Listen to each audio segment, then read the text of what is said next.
Oh, well, hello there, friends. It is Ryan Pinder alongside Mike Gould as we bring you another edition of Afterburner. The Calgary Flames, after starting with 2 games and 2 nights on the road, have blown leads in their first 2 home games of the season. They fall tonight by a score of 4-2 to the Vegas Golden Knights in a game that, they carried a 2-1 lead into the third. They were up 2-0 after 20, and yet you couldn't help but have that nagging feeling that the third goal would be quite difficult for the Calgary Flames. And on this night, Mike, it was.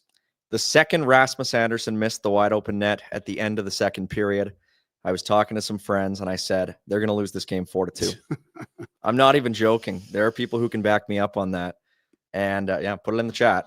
Well, and Kent Wilson was privy to that conversation, our buddy. You can monetize this brilliance if you'd like, Mike. This program is brought to you by our good friends at Bet365. Buckle up. We'll have some reaction to tonight's game, some big picture conversations surrounding the likes of Sam Honzek, Zane Parekh, Daniil, his name we speak of, Miro.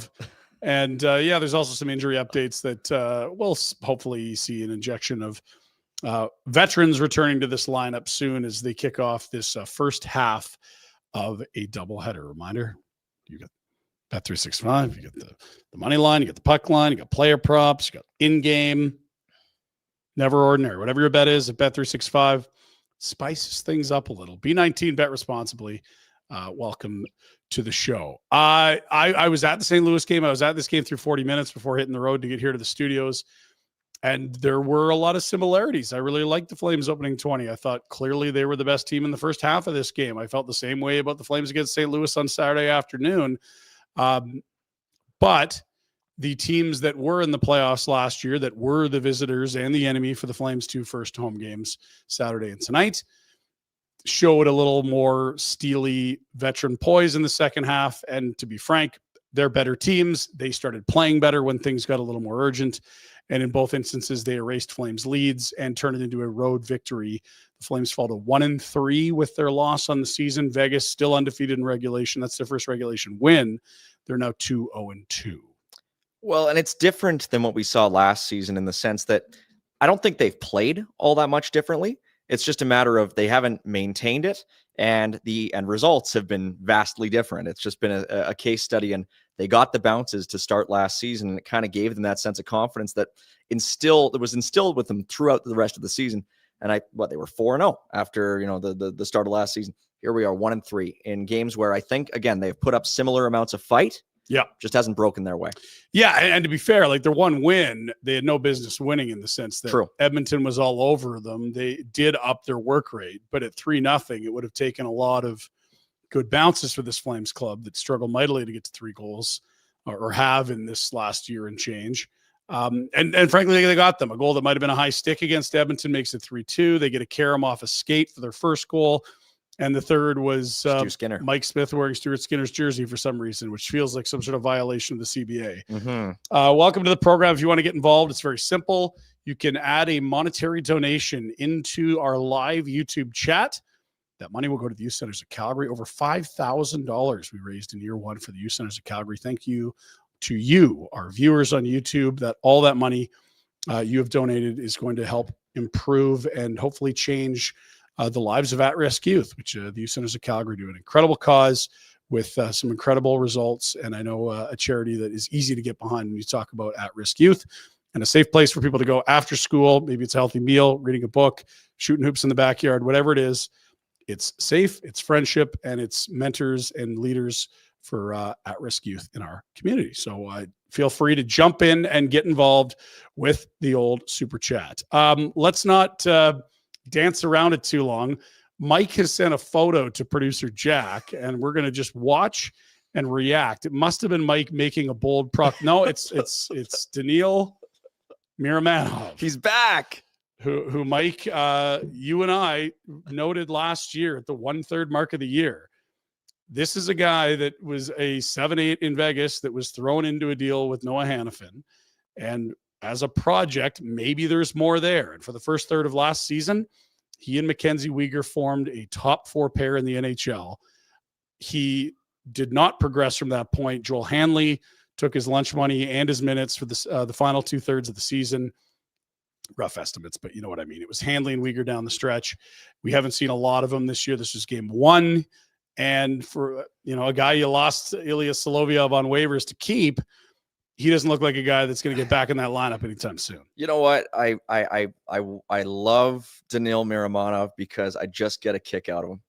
I find him what kicks you about him? I just remember when they acquired him, he gave Ryan Dietrich that quote about, I love the vibes. I love the vibes. He believes in himself. He has the limitless potential. And I still aspire to be this high on myself, on just, feeling good about myself. I like it. And you know what?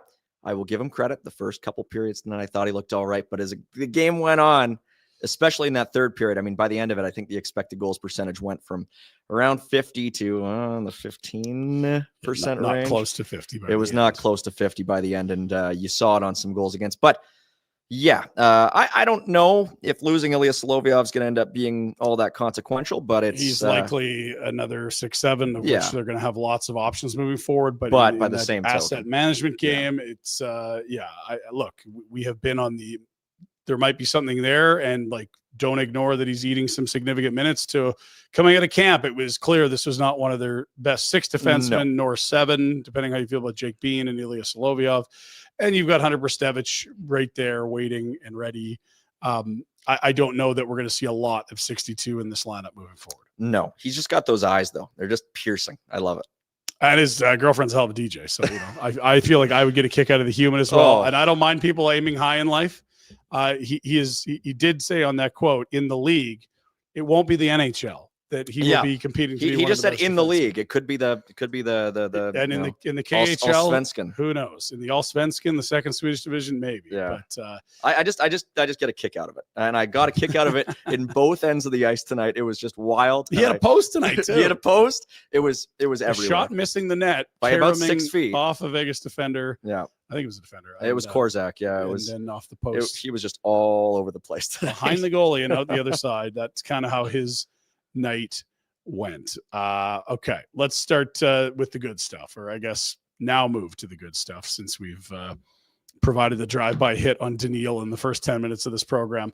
The Calgary Flames had a good start, and the Michael Backlund line, who I've been underwhelmed with through 3 games, I thought was very good early on, and they got this team on the board early. I love the passing that leads to both these goals. Well, it's certainly the first one here.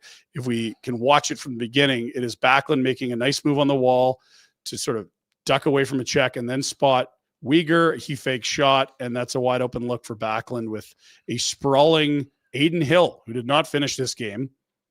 That's a hell of a pass from Uyghur, and I think a crafty little play on the wall for Backlund to look like he's cutting back down low, only to spot a wide open Uyghur, who gives it right back to him.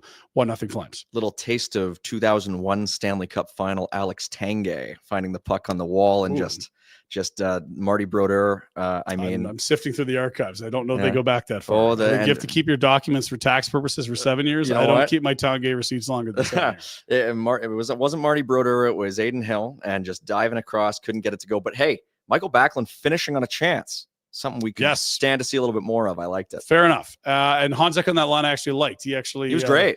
Led to the second goal, if I'm correct as well. That's correct. May as well play that. He's got a body on a man in the corner, and that helps the Flames take a 2-0 lead, which felt significant at that time, if not a touch ominous. There's the body play from Honzek, and there's Blake Coleman tucking it in that line, making it 2-0. Great start for the third line of the Calgary Flames.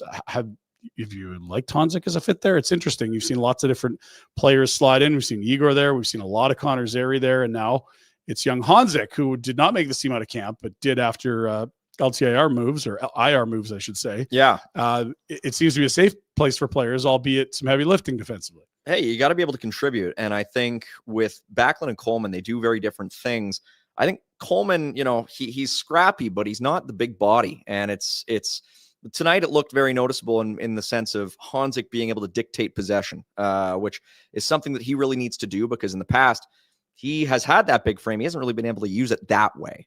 And so I liked it. And I know, we're coming off a summer where you had Honzek out of your top 10 Flames prospects overall. It would be really something if that could, maybe improve a little bit. Well, I watch him and I think he's an NHLer. Oh, sure. I just don't know what the ceiling is. I mean, you're asking him to be a guy with size that bangs and crashes, and he's physical enough, but he's certainly not a power forward that uses his body. He does on the goal. He did a flyby on Korzak, the defenseman, earlier in the game. I'm like, you got him right there. You can drill him.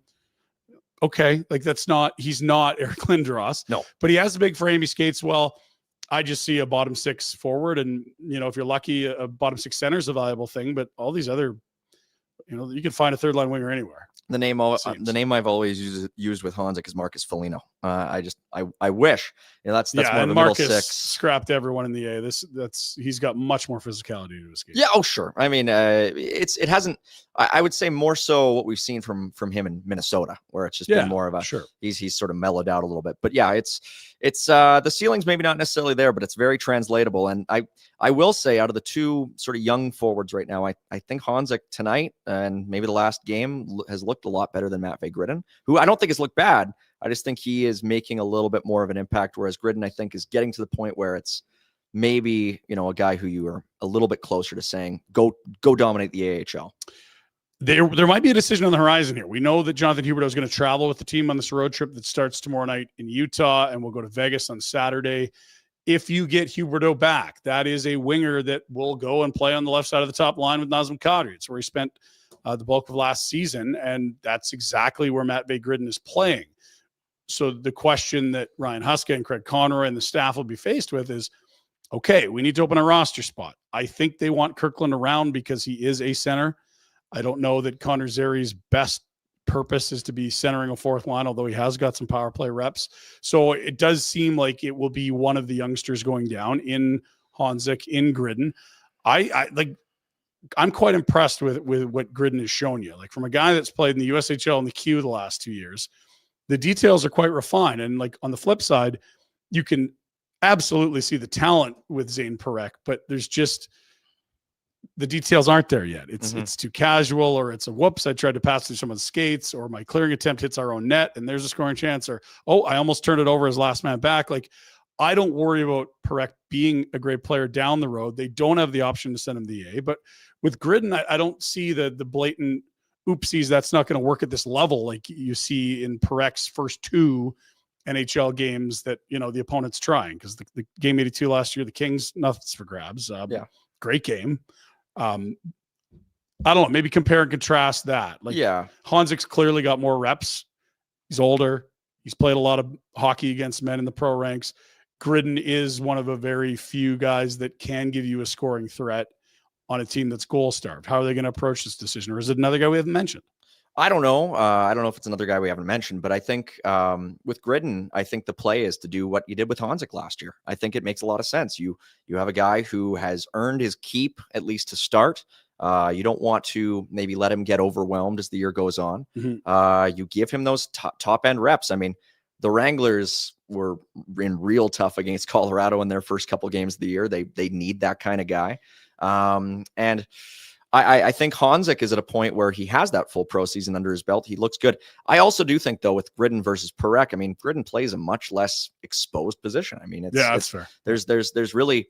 There's really not a whole lot that Gridin can do in the O-zone that's going to, make you lead directly to a flurry of chances against. I mean, there are going to be passes into skates. There are a lot of wingers on this team who make passes into skates. It's just not as glaring, right? So when you're a D, it's the mistakes end in magnified, odd man rushes, as we saw in the third period tonight. Totally. Okay. I do want to give a big shout out to the Unicorn Pubs, Mission and Downtown. They are officially touted as Molson Canadian Calgary Flames Pubs. How about that? Show up at the Unicorn pre or post game. They got game day specials. Obviously, they got the Molson there getting the love, and the Molson folks, I've been told, be sneak attacking some fans, sending them to games throughout the year. We had a great time down at the Unicorn a couple of weeks ago. Super excited to be working with Joel, Paul, and the staff in Mission, not to mention Downtown. Great to have you on board. Pre-post, you can walk to the game.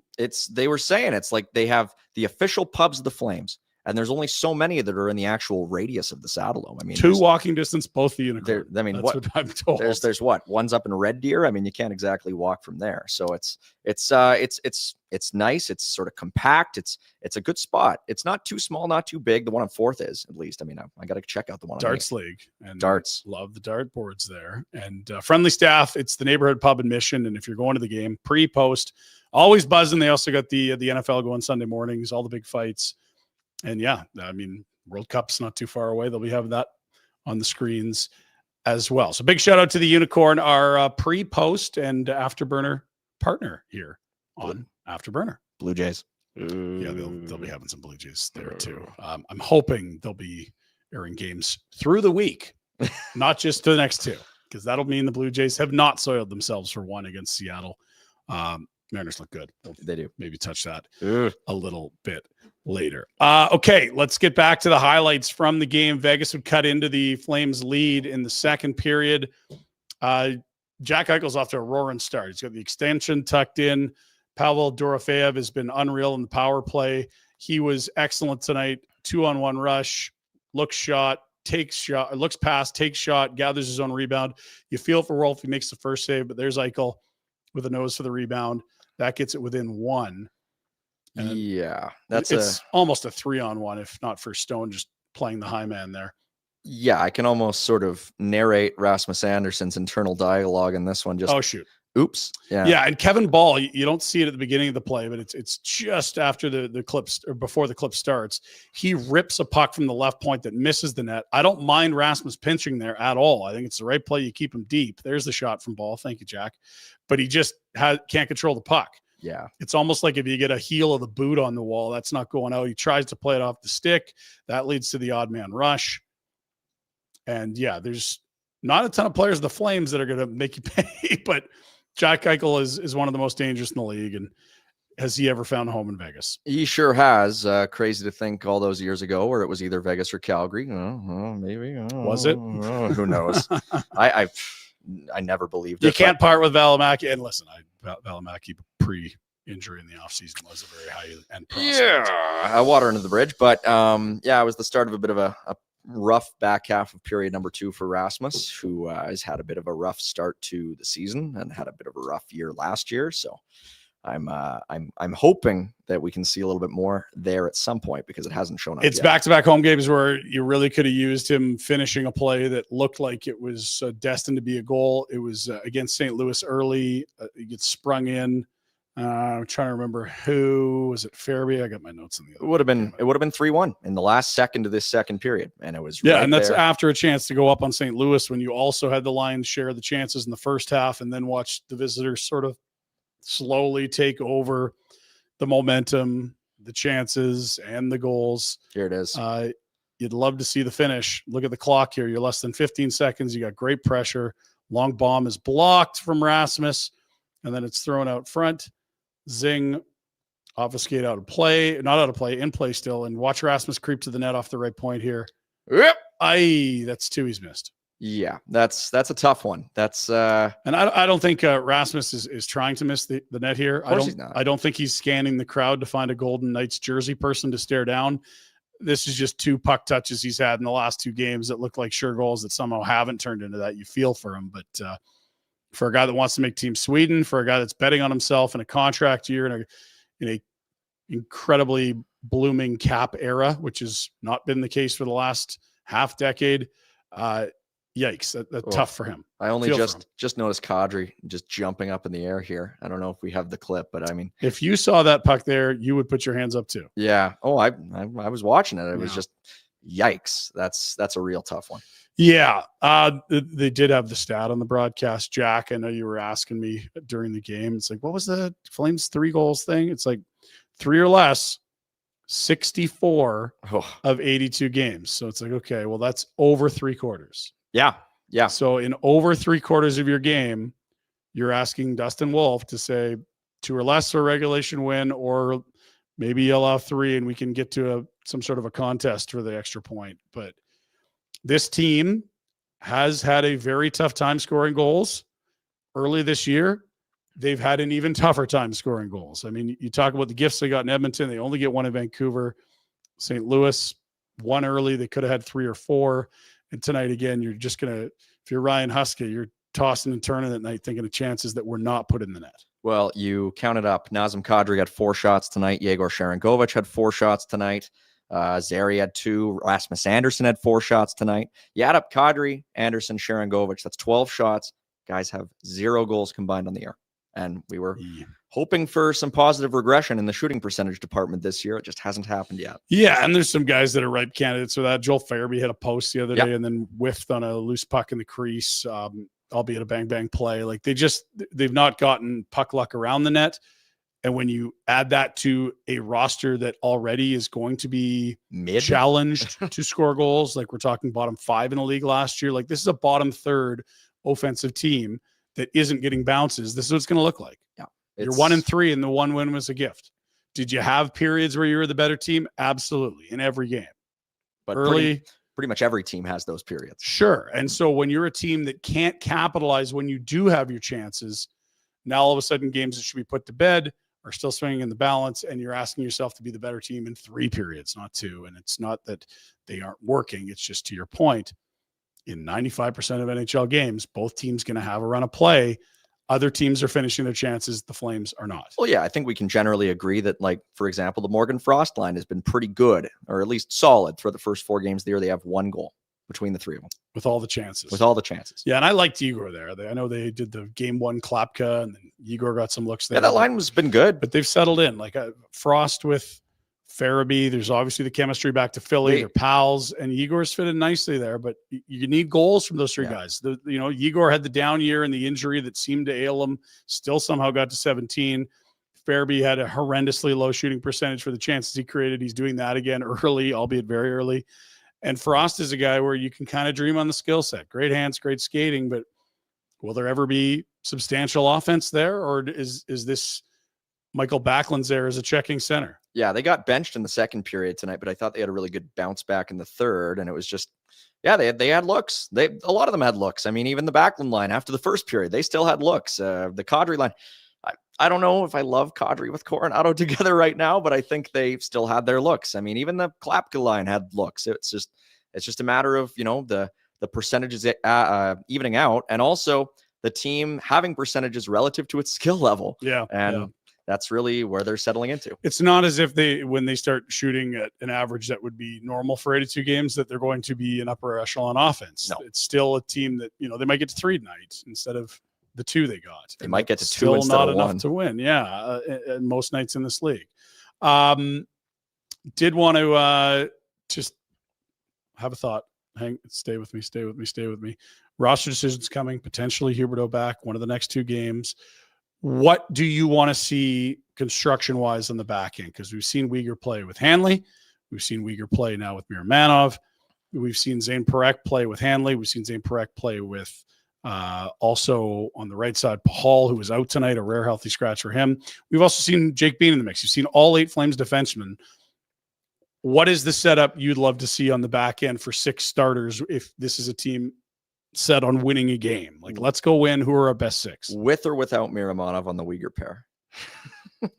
All right. I would love to see Uyghur with Andersson for a little bit and put Ball with Parekh. I think that would be an interesting little duo, because I think Ball and Andersson is played out at this point. I've seen too much of that pairing. I think Ball and I think they have, dating back to the midway point of last season, they have been just torched. And they were a little bit again tonight. I think a lot of that boils down to Rasmus's struggles, but it is what it is. I think just get Ball a different look. And then on the third pairing, I mean, I'd rather have Pahal there, and I guess I'd rather have Hanley there. So it's when you get to the third pairing, for me, it's a lot like the Flames bottom 6. You can sort of mix and match, do whatever you want. Yeah. I'd like to see Yan Kuznetsov at some point this season, but Brustevich as well. Brustevich, put those 2 are pairing together with the Wranglers, and they're a good pairing. And so it'd be a fun third pair for the Flames, but it's not inconceivable in a universe that, you've moved Rasmus Andersson. Oh yeah. You're at the deadline, and Joel Hanley's a guy that could probably play a legitimate 6-7 on a contender as a depth piece. Yeah. That could be your third pair in the spring. I wouldn't object. And the thing is, like I was saying with Pike before the season on the Backburner show, the Flames are going to be dictated. A lot of things about the Flames are going to be dictated by this first month. Like it's, I mean, Elliot always talks about the American Thanksgiving thing. Yeah. But you have seen so many times, time and again in the past, the Flames get off to these starts where they just fall into a hole. And that's really the only times where they truly commit to subtracting. It's true. It's forced rebuild. It's not necessarily getting ahead of things. Like you sat and didn't really actively shop Rasmus at the deadline last year when there was no concerns about an extension. You cannot extend a guy with 2 years left. It is a straight trade with 2 playoff runs, a guy well below what he should be getting paid for his cap hit. And you fast forward and all of a sudden it's like, well, he's coming off a just okay year. The cap thing's not nearly as advantageous as it was because teams have so much more cap space moving forward. Now you've got this extension conversation coming in. And to be frank, like, you got a lot of righties. He's kind of jamming things up on the right. Not that he's not worthy of playing, but that if you'd moved him, now you don't have Braden Pahal in the press box, who I think is absolutely one of the best 6 defensemen. You can entertain playing Parekh a little higher if that's what you want to do. You know, it really feels like the team believing they were playoff good is going to be a loss in the asset management game. We saw great prices for defensemen at the deadline last year. You saw Brandon Carlo go for a first and a very good prospect. You saw Brian Dumoulin, who's 5'6", at this point of his career, move for a second. Like, I don't know that you're going to get to the level of returns that I believe you would have had at last year's deadline. And the only reason you didn't is because I think whether it's management, ownership, whatever, they weren't ready to cut bait on guys that had term left because they were sitting 8th in the West. I think the issue with Rasmus is less of a asset management issue and more of just a player performance issue. I think, because I still think you go to this year's trade deadline, on paper, I don't think there's really going to be many other defensemen out there who right shot, compare top 4 guy. As far as pedigree goes. I think, and you know, NHL GMs are not infallible. We've seen them sort of give out term or trade for players whose perception vastly outweighs their performance. Rasmus is playing just terribly. And I like dating back to midway through last season. It's the on ice results. I don't know if it's just a bad situation in Calgary right now, because the performance, the underlying results have been just far below what you would expect from a guy of this caliber, to the point where I want to see Kevin Ball with a different partner. Mm-hmm. Like, it's just, well, and we talked about it on the main show today. Like, it just seems like such a natural fit with Parekh. You've got a stay at home, steady, know where you are guy. And you got someone with these great offensive instincts. Like, those are the types of pairs that are really helpful to young players. Yeah. And if those two are just glued together, well, now it's like, okay, is the Uyghur pair too much for him? I don't know that he's going to hurt you more than you saw with Mirmanov tonight, but that's probably, they're looking for more than that. And yeah, like, Joel Hanley's a guy that seems to be a fixer. You can put him around places and he can eat minutes, but he's not a top 4 defenseman on a contending team in this league. Yeah, Uyghur's a workhorse. I mean, he can carry a pairing. He can carry a partner. He can produce. And I think putting Rasmus there would be the most beneficial from an asset management standpoint, because right now, again, I think the Flames have basically cornered the market. There's no, but just sort of by circumstance. Yeah. Like, who else is selling a right shot defenseman with a 50-point season under his belt? Yeah. There really aren't that many guys. But the problem, I don't think, will boil down to cap hit or the increasing cap or term or anything like that. I think it's going to boil down to teams looking at Rasmus and saying, can this guy find it? Because right now, I just don't think he's found it. And we've seen lots of deals where that does happen. A guy gets back into an Seth environment, Jones, he gets slotted down a little lower. All of a sudden, you're on this team that's vying for home ice in the playoffs, and it's like, boom, away we go. Yeah. Seth Jones is the biggest example. Well, there's tons of them. Yeah, it's a great example of it. Totally. Like, Seth looked lost at sea on a team that was awful. Yeah. And it's probably a little easier to get jacked up going to the rink when it's Florida against Tampa and the winner's moving from the 3-hole to the 2 or the 2 to the 1 versus like, oh yeah, this is game 71 and we're still in the bottom 3 in the league. And like, what am I doing here? Well, like, I got 5 years left on my deal and this team's no good. Yeah. Don the Athletic, he had the Seth Jones deal is the worst in the league, or like bottom 3 in the league. And he was making 9+ for forever. Yeah. And all Chicago had to do was retain a little bit of money, Calgary doesn't have to do that. Yeah, they got first and Spencer night. First and Spencer night. Yeah. So that's a nice little haul. I take it. I don't know. I'll believe when I see it, but yeah, fair enough. Let's pick the game back up. Third period early was not ideal for the Calgary Flames. I'm sure Ryan Huska will be mentioning the start in the third. You've got a 1-goal lead. You are into the locker room. Okay, fellas, it's your first third period lead of the season. Don't screw it up. Well, less than 5 minutes later, it is tied. Yeah, I thought Mackenzie Weegar was actually more culpable for this one. He had a bit of a stumble and a misfire in the corner that sort of led to the whole thing breaking down. Miramanov was going to be called for a penalty here that ended up not going on the board, and a bit of a mistake from everybody. I mean, Cotter's puck touch goes to nowhere, Vegas, not to them. It's a tough one, and then Korczak makes no mistake, walking in from the right point, and Wango. Yeah, that's a secondary assist for Mitch Marner, who we both remarked at multiple times in this game. We didn't really notice him. No, ends up with 2 assists. Yeah, and look, like I feel for Wolf. The guy was very good early. I really liked his save on Dorofeyev early. He's a guy that gives them a chance to win every night. It's just if you're not going to bury your chances, you're asking a bunch of barn painters to make no mistakes. And this roster, that's a lot has to go right for you to not make mistakes. Yeah. It's like the Blue Jays playing with a 1-0 lead. Don't know if it's that, but too soon. We can back up the data. Yeah. Okay, that made it 2-2. It did not take long for the Vegas Golden Knights to take their first lead of the night and put the Saddledome into library mode.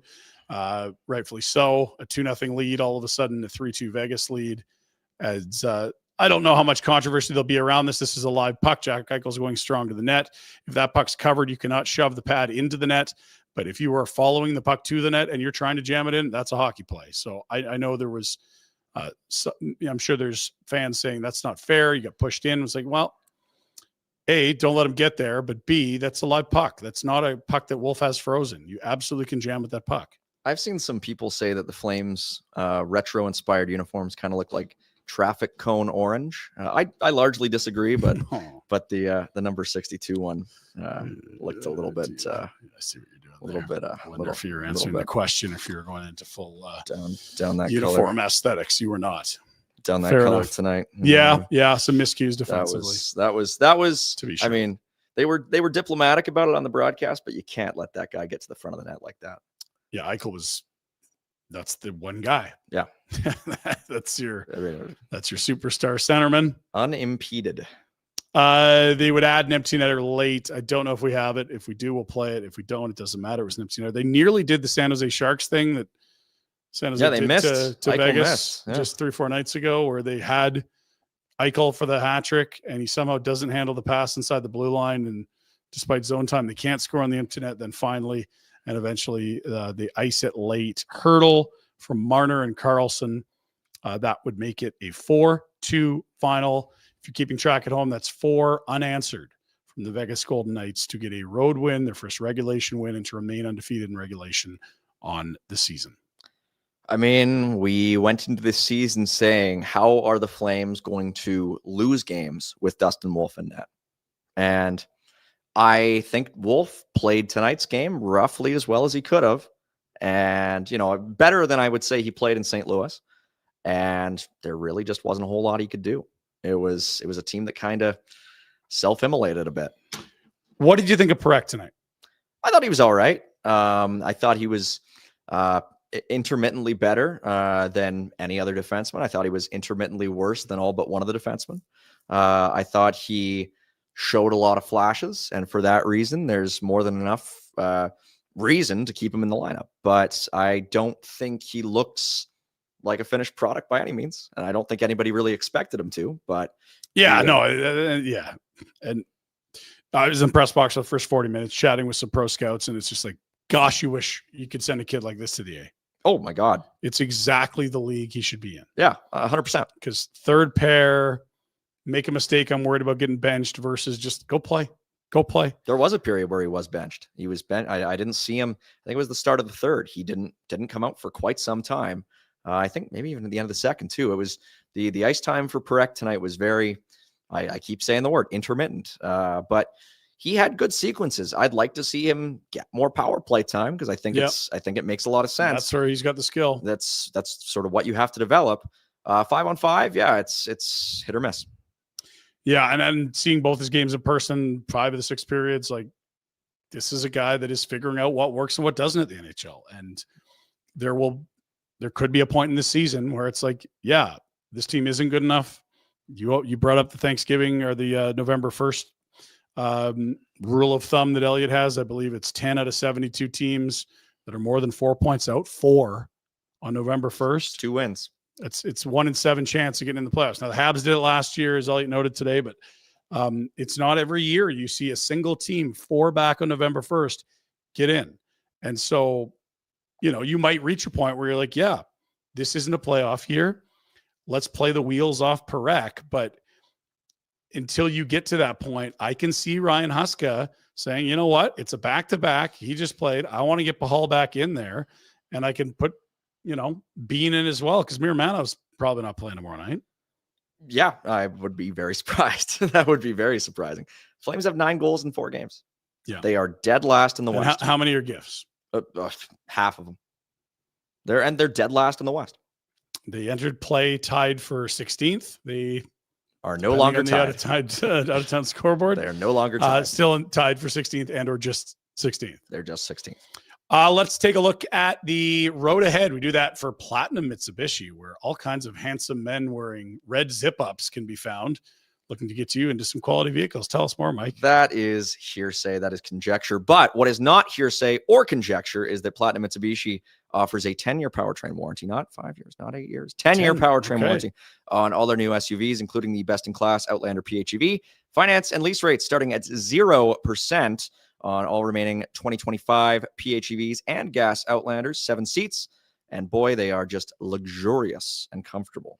Heading up to 2720 Barlow Trail Northeast or Mitsu, mitsu.ca. Tell them Hot Take Mike sent you. You might have a deal for you there. Throw in some floor mats. Oh no, the floor mats. The floor mats come with the cars, Ryan. I'll tell them Hot Take Mike sent you, and you'll get at least $499.99 off the sticker on any. It's a lot of 99s. I like it, buddy. I like it a lot. I'm honoring that. The road ahead sees a 2-game road trip. Walk us through, and we'll go game by game because there is going to be a conversation about tomorrow's game that we can get ahead of. Well, that's the thing. I mean, tomorrow they are at the Delta Center, Salt Lake City. The Mammoth. Their first game against the Mammoth because it was the Utah Hockey Club last year. A name that I kind of prefer. But in any event, they're at Delta Center, which has undergone some upgrades. That is one steep second bowl. Playing against a Mammoth team that is tied for 14th, I guess 15th in the West. They have scored 5 goals in 3 games. Two teams offensively challenged. Yeah, and they're going up against, we know, Devin Cooley making his first Flames start, his first start since April of 2024 against the Flames with San Jose. It'll be Cooley wearing number 1, getting his first ever start as a member of the Flames tomorrow in Utah. So could go either way. I mean, guys like JJ Peterka, Dylan Gunther, Clayton Keller, Logan Cooley. 2 Coolies tomorrow night. Yeah, Cooley Bowl. Cooley on Cooley. So that'll be a big one tomorrow. Utah has not had a great start to the season. After that, another game against this very same Vegas team on Saturday. Vegas, and that building has been a house of horrors for the Calgary Flames. Oh, awful. This season series over the existence of the Vegas Golden Knights has not been terribly lopsided. The Flames have taken care of business, generally speaking, more often than not at home. The Vegas Golden Knights in their building have been a nightmare for the Flames. We had a trip down for the first ever game Calgary played in Vegas, and I believe it was like 8 to 10 minutes before they had a single shot on net in front of their mothers in Vegas on the mom's trip. It has not been good. And Vegas looks good, to be fair. I don't know that they wowed you tonight, but they were down 2-0 and they kind of just said, we'll just go score later on. No worries. Yeah, that first year against Vegas, I think they might have scored, 1 goal in 3 games. And then Mark Jankowski scored 4, I think, in the season home finale. in Game 82. There's been some big Game 82 performances. It's been weird. So, yeah, they're in Vegas on Saturday after another 2-day respite. I feel like Nikita Zadorov had a hat-trick final game. I think he did. A couple of years ago. I think he did. Yeah, that's right. So, yeah, Vegas on the Saturday. We've been talking about it. I mean, I've been on every single Afterburner this season. so far. Really? 4 different co-hosts. What a heater. I know. And we've talked about it every single show where it's been, this is a first month of the season that could truly sewer this team because they're going up against not just playoff teams from last year, but playoff hopefuls. Teams that have a lot to prove. Utah's got a lot to prove. They want to make playoffs. I don't know if they will, but they want to. Vegas is, a contender. After that, you got the reigning President's Trophy winner. You're coming back home to play against Winnipeg the following Monday, the 20th. Here it's the Saddledome. And you're playing against Winnipeg twice that week. Yeah. Because you're going on the road, you're playing Montreal at home. Always a buzzing dome for the Les Habitants. Always a huge game. And another team that made the playoffs last year that looks great to start this season, Montreal does. Yep. You got an OT winner tonight from Caulfield. Yep. Demidov scored tonight. And then it's Winnipeg again. So it's Winnipeg, Montreal, Winnipeg. That's a real tough run for this Flames team. If you're keeping track at home, including today, it's 2 against Vegas. It is 2 against Winnipeg. And you have the Rangers, Toronto, Ottawa, Montreal, and Utah as well before the end of the month. It is not the 5-0-1 start they got off to last year. Well, you look at it, yeah. like the teams that aren't playoff teams here. The Rangers weren't a playoff team last year. The year before, they won the President's Trophy. They got shut out 2-0 by the Oilers tonight, which is they have not something. scored a goal in 3 home games to start a year. That's never happened before in NHL history. Not to the atrocious expansion teams of the early 90s. Not ever. You know what that sounds like to me, Ryan? It sounds like they're due to score some more goals. And they are going to be in Calgary. So they're not going to be at MSG. They're not at MSG. So Flames don't get the layup shutouts. They can score 7. It's going to be, it's not easy. Like even those last 2 games, Toronto, Ottawa, both playoff teams last year, both teams that have a lot of offensive weapons. Yeah. And I don't know, you're going to play Wolf all those games? Like you're going to play Devin Cooley tomorrow. But after that? Sure. And it's every other day from Saturday in Vegas till the end of the month. Is there one more start in there for Cooley? Yes or no? We'll see. Tomorrow night I'll play a big role. But we are going to see the first Flames game, despite seemingly being around for a while, for Devin Cooley. What is the level of fear, trepidation, anticipation, or excitement around, number one, finally manning the crease? He was so good with the Wranglers in the first half of last season. I was just stunned because this was a guy who had never played in, I think, more than like 26 games in a single season in his entire career, sort of note. Like in college, I think it is a senior or either as a sophomore or as a junior, he lost his starting job in college. He was the backup to a different Sharks prospect goalie. He comes to pro, he splits time in the ECHL. He never played more than like 25 games in a single season. And so you're like, well, they signed this guy. He's 27. Who the heck is this guy? And he had a .940 save percentage in the first 2.5 months of the year. Crazy. And AHL MVP caliber stuff. The fact that you go from that to ending the year at a .905 is ridiculous.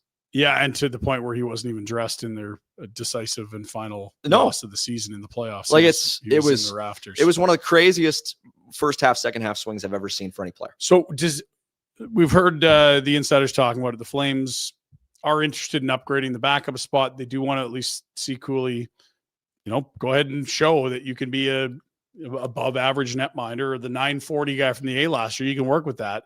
His last regular or preseason game didn't inspire confidence. What happens if he soils himself tomorrow? Do you anticipate it's like, okay, let's talk to Vegas about Akira Schmid, who played the final 40 minutes tonight because Aiden Hill left after 20 after getting bonked and losing his helmet early on? Or is it like, no, you're probably not good enough, and this could be an ideal tank commander? You can't give up anything of value. What's the point? It'd be waivers. I mean, Carter Hart, we're expecting will sign with Vegas, and when they do, they'll likely expose Schmid to waivers. And to that point, why would you give up anything to move a contract, like to move the Cooley contract? Yeah. To move, what's the point? What's the incentive here? To me, Prosvetov has never inspired a whole lot of confidence in me dating back to when he was a Yote. He was never really good at all in Phoenix. And NHL numbers aren't good. Hopefully he can pick it up with the Wranglers, but I'm not really banking on that at all. I think combined, the two have less than 30 games in the NHL. Cooley, Cooley's got 7.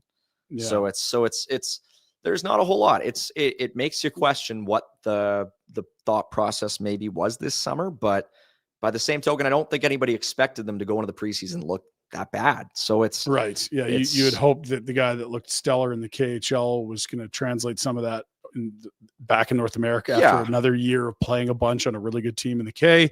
Hasn't happened yet. Doesn't mean it won't happen. And you were hoping you'd have Cooley first half show up at camp this year.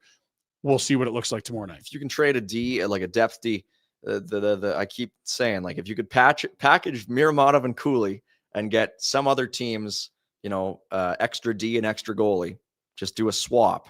Yeah.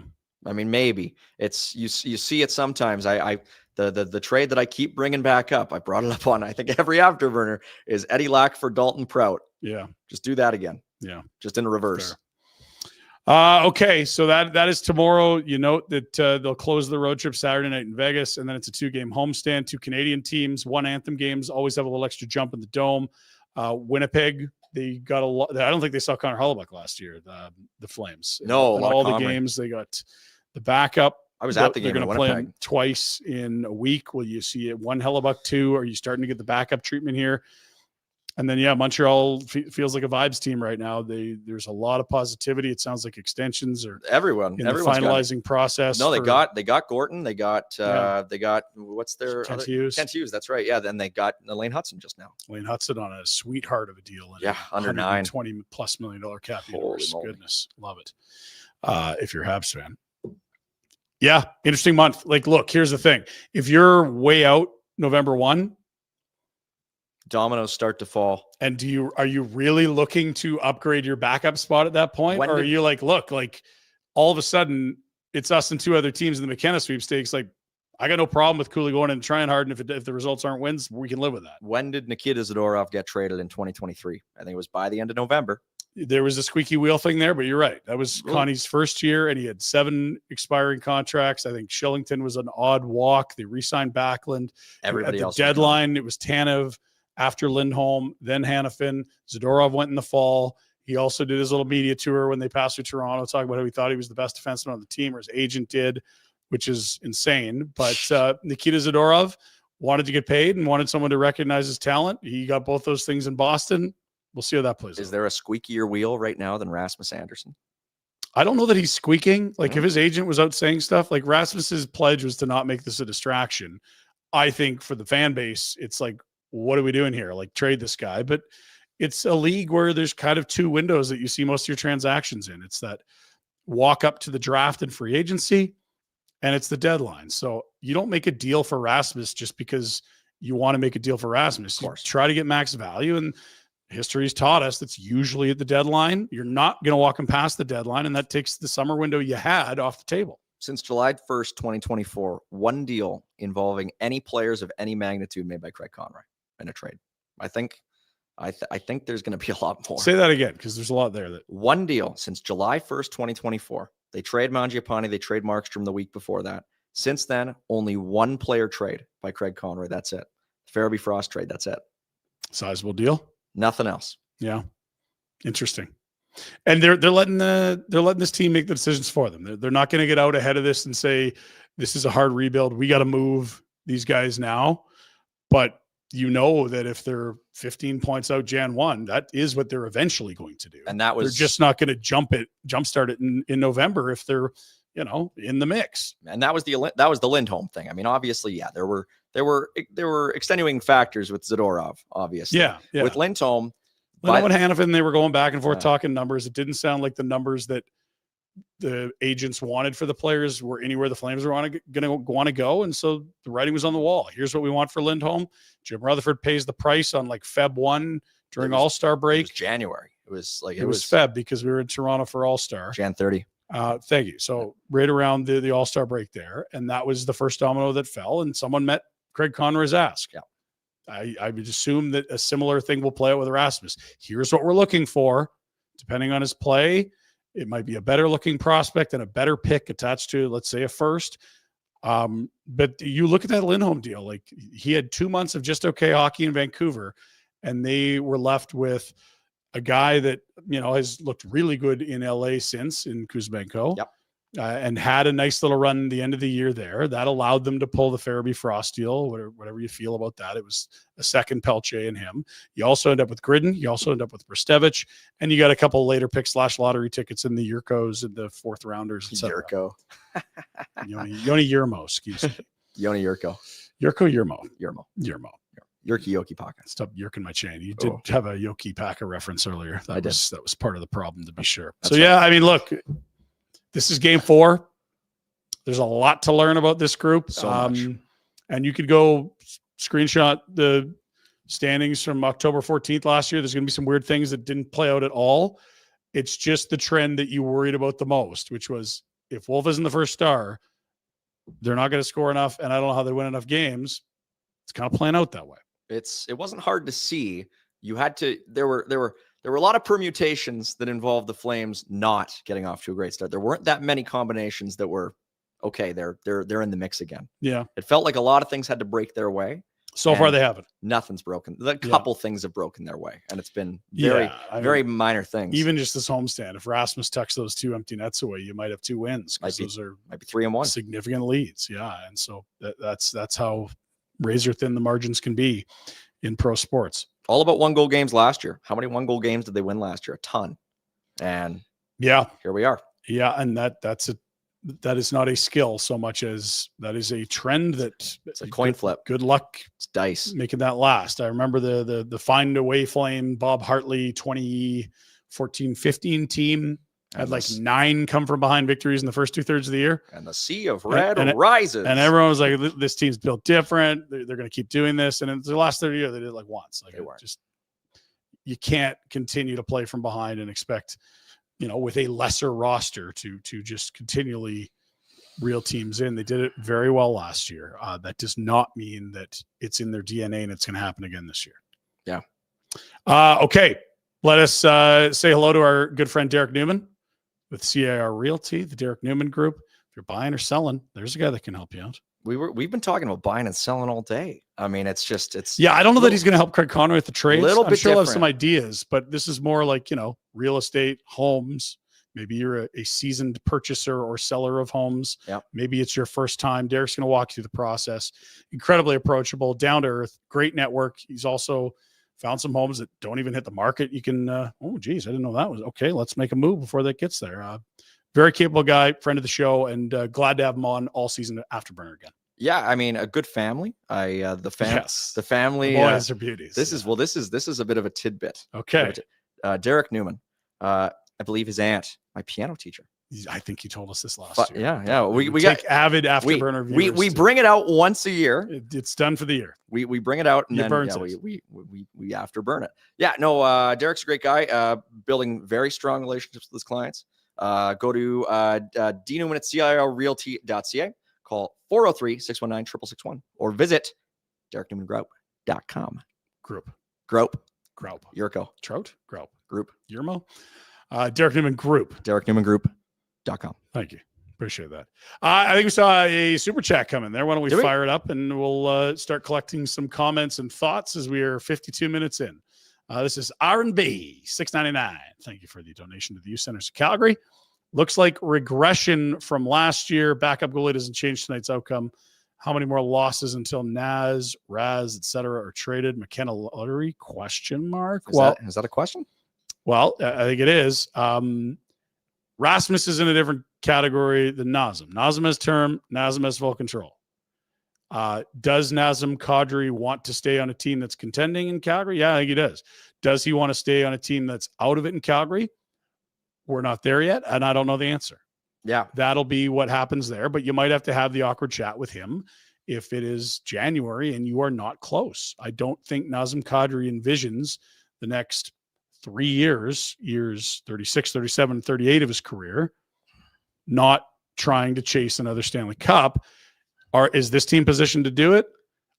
If not, are there places he can go where they're positioned to do it with an upgrade at their 2C? I don't think that's an unreasonable, outcome here.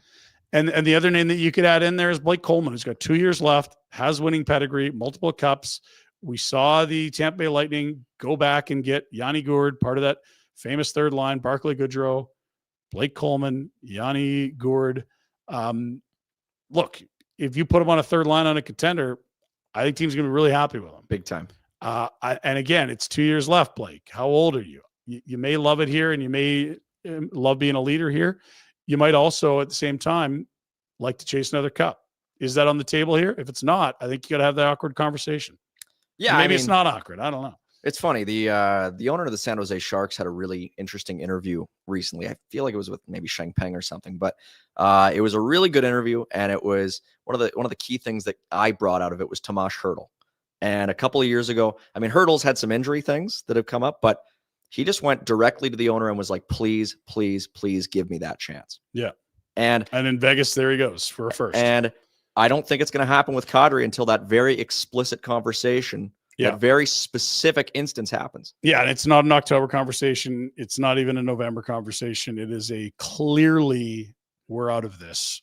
Okay. Well, when did San Jose trade Hertl? It was like the last deal of that deadline. They added Hannafin for that future first rounder in 26, which is this summer. The Flames hold Vegas's first rounder again. Yeah, Hurts tonight.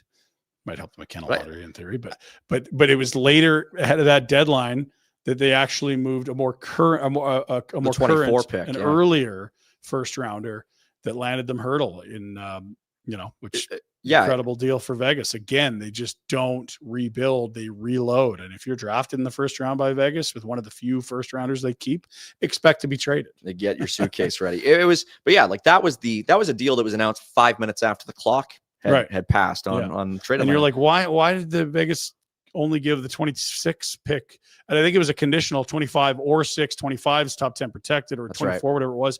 And if that pick is moved, well, then it's going to be the 26 unprotected.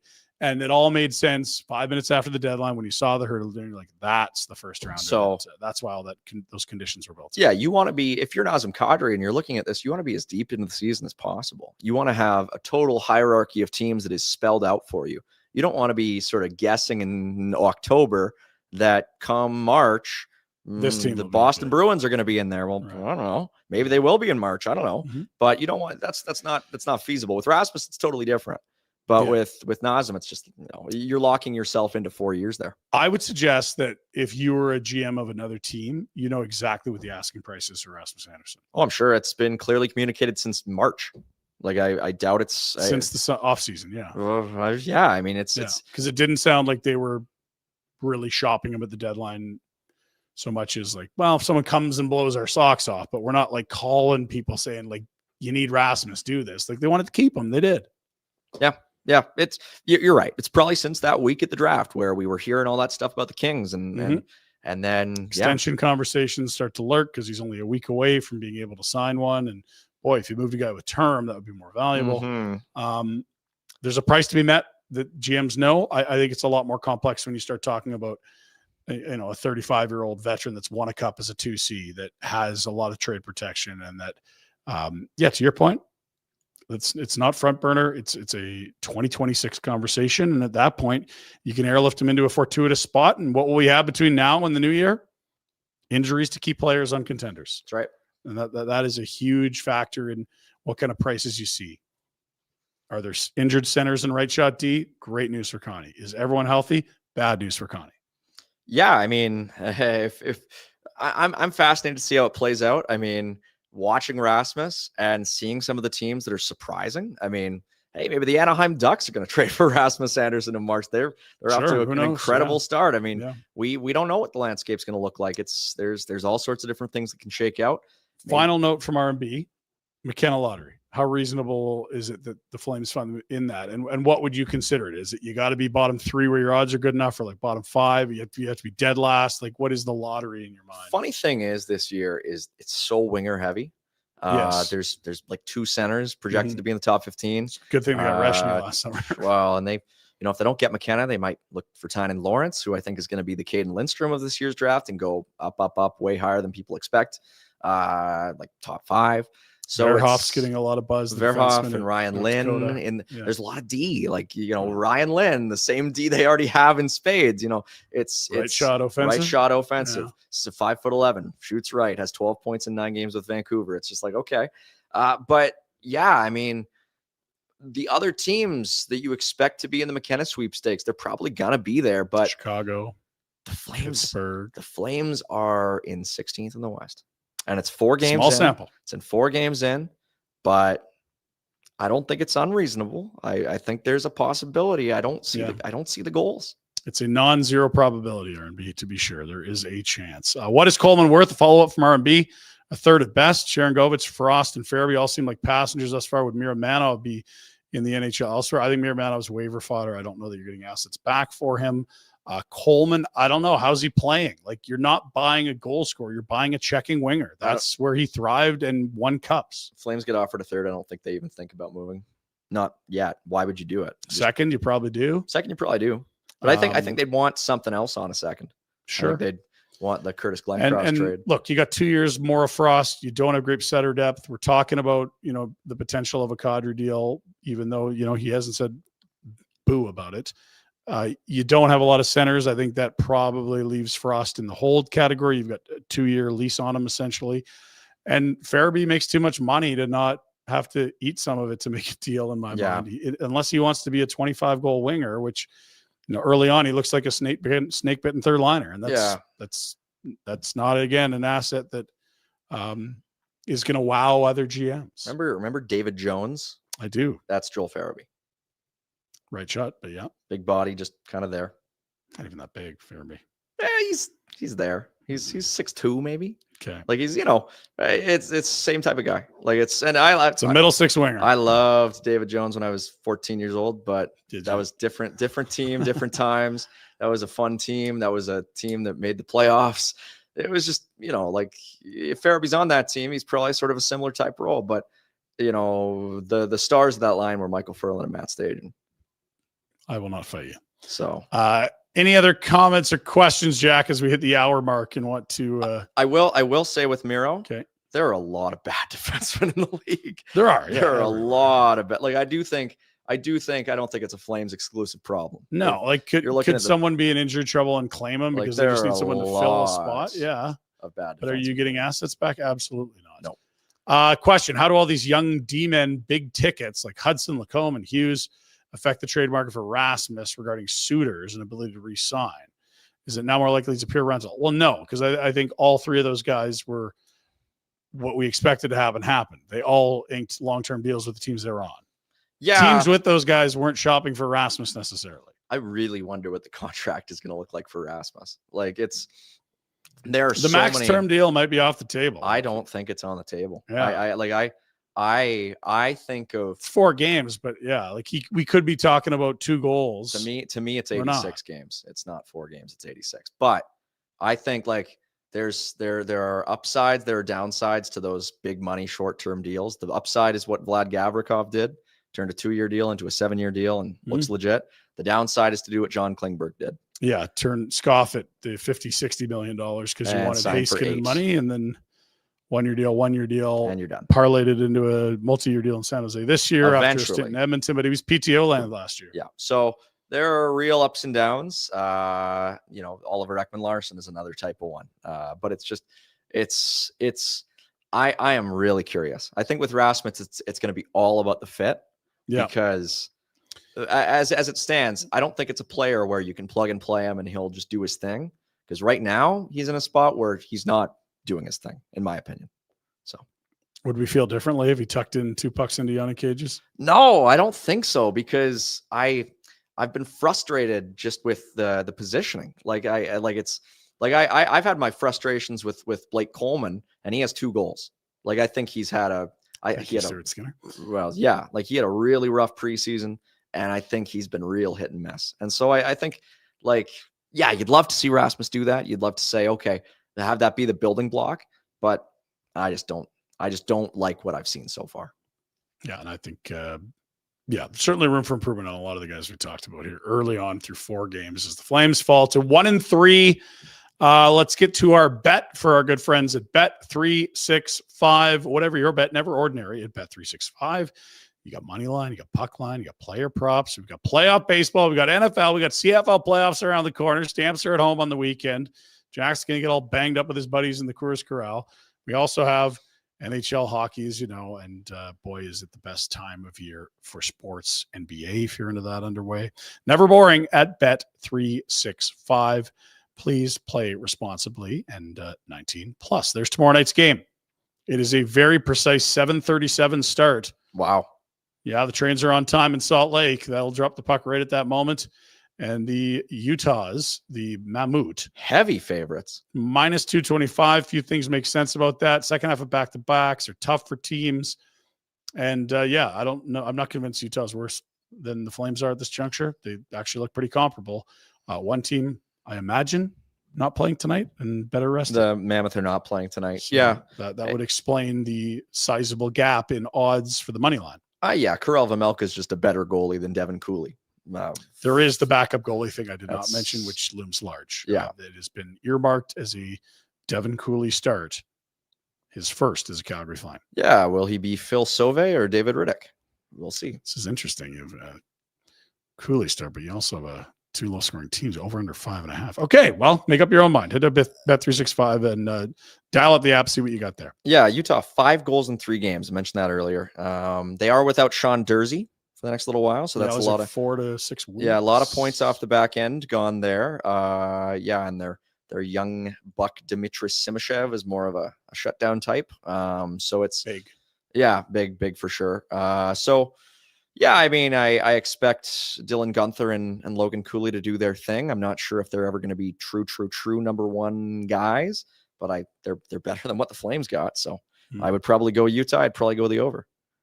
All right. We'll see tomorrow night. No rest for the wicked. Afterburner tomorrow will be Cammie and Ryan Pike. No, I thought it was me. I thought you were swapping. Oh, are we swapping? You don't have to swap. It can be you and Pike still. I don't care. Ryan Pike will be on Afterburner tomorrow, folks. Stay tuned. Yeah. Bated breath to who is hosting with our beat reporter and managing editor at FlamesNation.ca. Jack, anything else burning a hole in your keyboard that you need to spew onto the screen, or are we good? Do we want to tee up Thursday? We're good. Yeah, we can tee up Thursday. Thursday, fire. Wow. Yeah, you want me to say it? You know what? The teachers are on strike. Dads are getting stressed. Dean and I are both going to take professional development days. He'll be watching music in Nashville, and I'll be watching people in the Blue Jays uniforms. Max Scherzer? Is that going to be Scherzer? Yeah, Scherzer. Correct, yeah. Maybe his last MLB start. We'll see. On Barn Burner, Thursday morning, the debut of host Mike Gould. It's exciting. Me and Rhett Warren, homies, back together again, like Batman and Robin. I owe him an apology. We've made amends off Mike, but I think there is still more reckoning to be had after I think I indirectly called him not the best looking during a show last year. If you just go limp after he puts you in a headlock, he'll think you're out. That's the move. Don't fight it. I'm not as afraid of him as I am of Cammie. So I think I'll be all right. But I have faith you'll be fine. I don't know what I'm going to do with the Pinder report. You will bring me in from Seattle, and I will be chipper and bright-eyed at 10 a.m. Pacific time, 11 a.m. Mountain, to bring you the updates on what might be a baseball series or a death march. Over under Pinder Brews on Thursday. Over. You didn't even say the number. And I just, that's all I needed to say. It'll be fun. I'm looking forward to it. Also a reminder, Friday night, it is potentially Game 5, Jays and Mariners. If that happens, we've got a watch party at Greta. Thank you to all our sponsors. Thanks for being with us on Afterburner tonight. Jack, good work, sir. We'll see you tomorrow. Thanks for watching Afterburner. See you, buddies.